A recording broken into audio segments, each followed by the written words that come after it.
Kwa nini hataki sisi tumuone? Kwa sababu yeye mwenyewe alishakuwa mwandishi wa habari maarufu tu.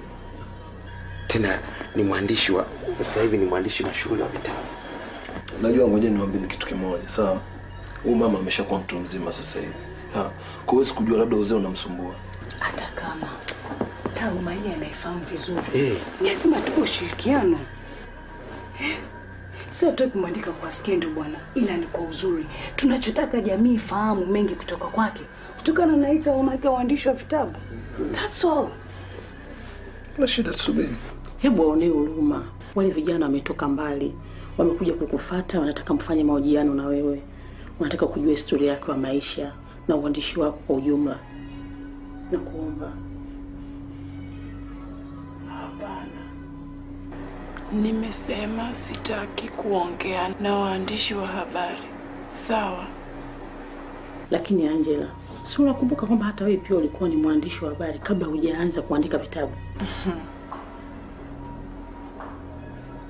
Hilo nalijua. Lakini enzi zetu tulikuwa tukiheshimu sana uandishi wa habari. Lakini hawa vijana wetu wa siku hizi, akishakuwa tu na chuki zake, anashika kalamu na kutupa taaluma yake kapuni. Sawa. Lakini sasa basi mimi nakuomba kitu kimoja. Unajua wale vijana mimi ndio nimekuja nao hapa kwako. Na kuomba Angela. Anita. Kwani wewe ni nani mpaka unilazimishe?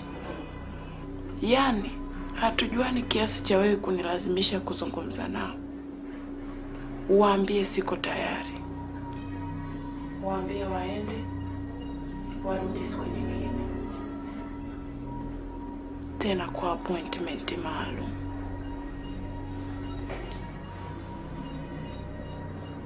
Okay. Subiri ni bibi nitaiko ndani na mbembeleza. Labda anaweza kuja na vizuri.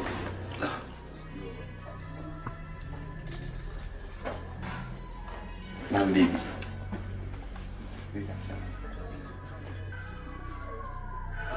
Kama hataki atuambie tuondoke bwana.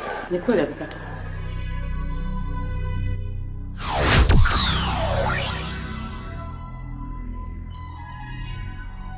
Nenda kaongee nao.